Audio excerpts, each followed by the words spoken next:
आप देख रहे हैं यंग बाइट्स, मैं हूं आपके साथ पूजा ठाकुर। आज के हमारे वुमेन एम्पावरमेंट के प्रोग्राम में मैं आपकी मुलाकात करवाने जा रही हूं चाइल्ड वेलफेयर कमेटी के चेयरपर्सन। सबसे पहले मैम आपका बहुत बहुत स्वागत है।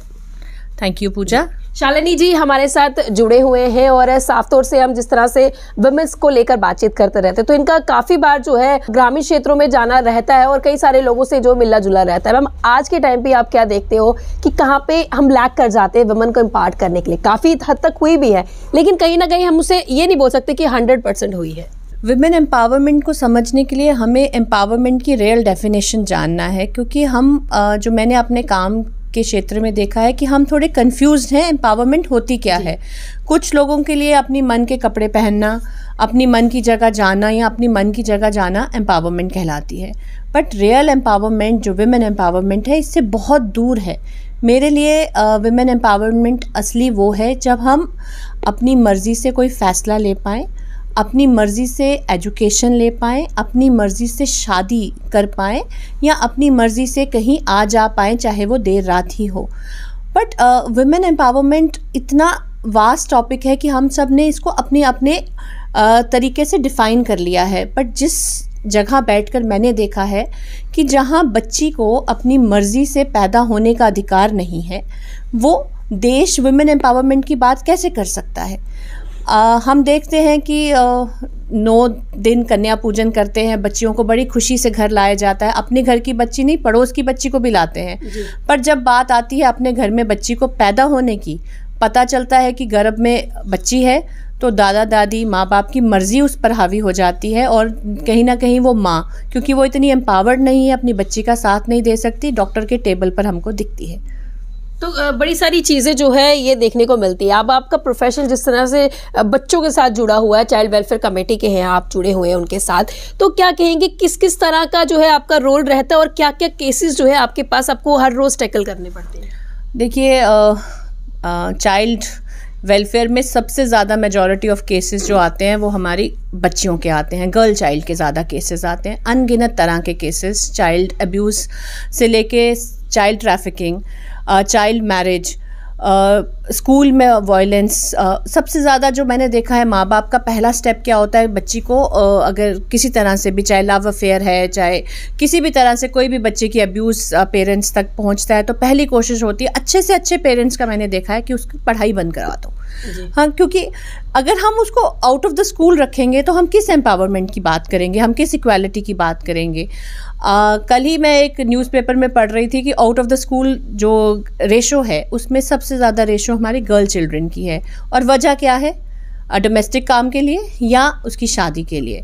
हम दूर क्यों जाएंगे? हमारे जम्मू में भी हमने चाइल्ड मैरिज के आज तक सिर्फ पिछले 3 सालों में 30 केसेस जम्मू डिस्ट्रिक्ट में रुकवाए हैं। तो जहाँ पे हम एक तरफ देखते हैं कि बाहरी राज्यों में हम सुना हुआ हमने कि बाल विवाह होता है और उस पर भी काम किया जा रहा है, लेकिन जम्मू में भी इस तरह की एक्टिविटीज़ होती बिल्कुल बिल्कुल बिल्कुल। जैसे मैंने बताया कि 30 और कई बार जब हम रुकवाने की कोशिश करते हैं, डिस्ट्रिक्ट एडमिनिस्ट्रेशन की सपोर्ट लेते हैं, तो कई बार ही मैं सुनती हूँ कि ऑफिसर्स भी बैठे होते हैं, वो बोलते हैं नहीं मैडम बच्ची की मर्ज़ी होगी। पर ये ऐसे आंसर्स मुझे बहुत शॉक करते हैं, क्योंकि ये बच्ची की मर्ज़ी की बात नहीं है, ये कानून की बात है। चाइल्ड मैरिज इज़ प्रोहिबिटेड, तो वो एक कानून है, उसमें बच्चा या बच्ची की मर्ज़ी की बात नहीं कर सकते हम। और बहुत से केसेस आते हैं जहाँ पेरेंट्स भी अपनी मजबूरी का बहाना लेते हैं। और मुझे लगता है, मतलब ये ज़्यादा नहीं होगा कहना कि मैं बोलूँगी कि मैंने अपने काम के तजुर्बे में देखा है कि एक बकरी की कीमत ज़्यादा है, एक बच्ची की कीमत उससे कम है। चाइल्ड अब्यूज़ के भी कई सारे जो है केसेस जो है वो सामने आते हैं, चाइल्ड के साथ ही जुड़ा हुआ है, तो क्या क्या चीज़ें उसमें इंक्लूडेड है? हर तरह का देखें, स्कूल बुलिंग, उसमें भी चाइल्ड विक्टिम, गर्ल विक्टिम बहुत ज़्यादा है।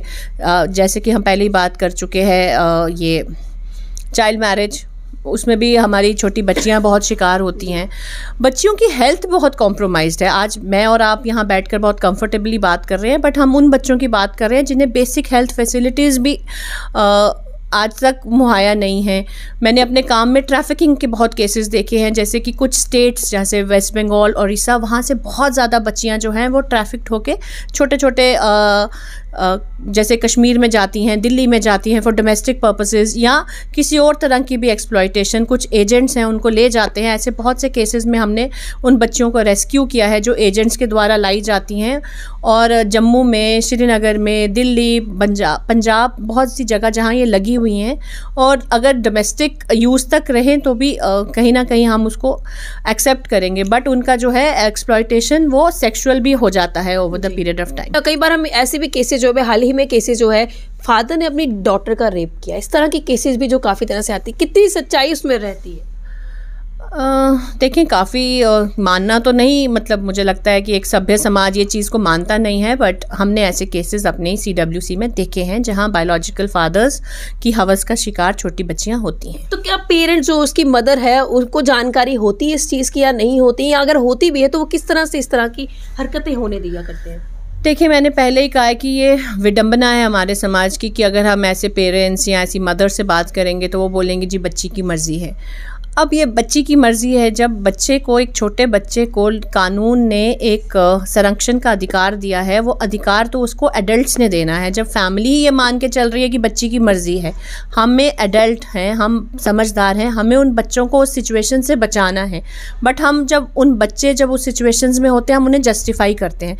कहीं ना कहीं हम जिस टॉपिक पे आज हैं, विमेन एम्पावर्ड, क्योंकि शायद वो मदर इतनी एम्पावर्ड नहीं होती, उसके पीछे एक मैकेनिज़्म नहीं होता जो उसको सपोर्ट करे, तो वो कहीं ना कहीं वो अपनी बच्ची के साथ जो गलत हो रहा होता है उसको विटनेस करती है और चुप रहती है। तो आप किस तरह से उस केसेस को जो है हैंडल करते हैं? क्योंकि जिस तरह से आपने बोला कि विमेन जो है वो इतनी एम्पावर्ड नहीं होती, जो आगे जाके आवाज हो रही है, क्योंकि कहीं ना कहीं ये सोच रहती है कि क्या करेंगे, जाएंगे कहाँ, इस चीज को लेकर। बिल्कुल, देखिए अभी हमारे बहुत सारी स्कीम्स जो हैं गवर्नमेंट ने की हैं, हमारा अपना डिपार्टमेंट भी सोशल वेलफेयर की इसी सोच के ऊपर है कि अगर हम छोटे बच्चों को किसी भी तरह के अब्यूज़ से बचा पाए, और जब ये फैमिली में अब्यूज़ होता है, इसमें जो होता है बच्चे को बहुत सख्त काउंसलिंग की ज़रूरत होती है। मदर को भी, मैं तो कहती हूँ पूरी फैमिली को, एक्सटेंडेड फैमिली, दादा दादी, नाना नानी, क्योंकि ये सब की किसी तरह सबका यही होता है कि किसी तरह से जो एक्यूज़ड है वो बच जाए। आजकल के बच्चे जो है वो काफ़ी ज़्यादा स्ट्रेस में आ रहे हैं और गुस्सा जो है उनकी नाक पे होता है, थोड़ी सी भी बात हो जाती है घर से बाहर निकल जाते हैं, और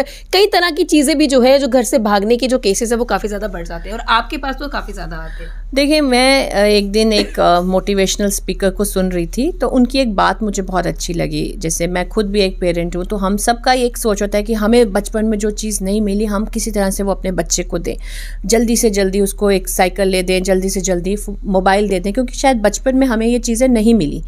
बट हम ये सोचना भूल जाते हैं कि हमें बचपन में जो मिला, जो संस्कार, जो वैल्यूज़, जो शेयर करने की आदत मिली, बाहर ग्राउंड में जाके खेलना, वो सब चीज़ों से हमने अपने बच्चों को वंचित कर दिया, हाथ में मोबाइल दे दिया है, और हमें लगता है कि हम अपना हर माँ को लगता है कि मैं किसी तरह से जल्दी जल्दी अपना काम कर लूँ, बच्चे को मोबाइल पकड़ा दो।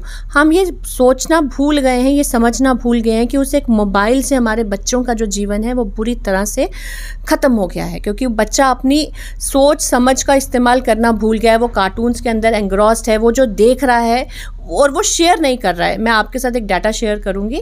एक चाइल्ड बुलिंग पर मैं पढ़ रही थी, तो उसमें कुछ बच्चों ने 27% ऑफ हमारे इंडियन स्टूडेंट्स का ये था कि हम बुलिंग का शिकार हुए हैं, और उसमें से 90% बच्चे बोलते हैं कि हमने ये चीज़ घर में बताई पर हमारे घर वालों ने उस पर कुछ नहीं किया।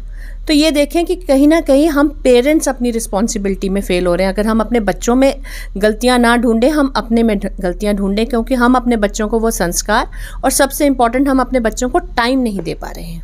जी, तो क्या कहना चाहेंगे आप इस प्रोग्राम के आखिर में कि हमें एडमिनिस्ट्रेशन को या हम लोगों को क्या ऐसे कदम उठाने चाहिए ताकि हम इन चीज़ों से जो है थोड़ी सी कम हो सके, क्योंकि ख़त्म नहीं हो सकती एकदम से, लेकिन शुरुआत जो है वो घर से ही हो सकती है। देखिए, मैं सबसे पहले हर एक औरत को ये कहना चाहती हूँ कि अगर वो किसी भी पोजीशन पे है तो उसको दूसरी औरत को सेलिब्रेट करना है, दूसरी औरत को आगे लाना है, क्योंकि हम ये मानते हैं कि औरतों का जीवन जो है वो कठिन रहा है शुरू से।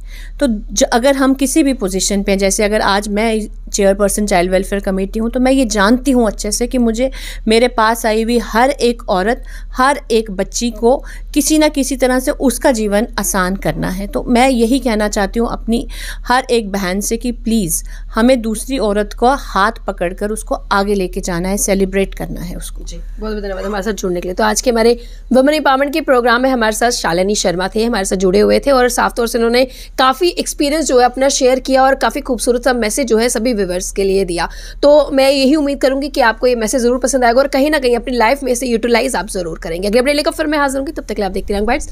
विजुअल अभिषेक पड़ू के साथ मैं पूजा ठाकुर, यंग बाइट्स जम्मू।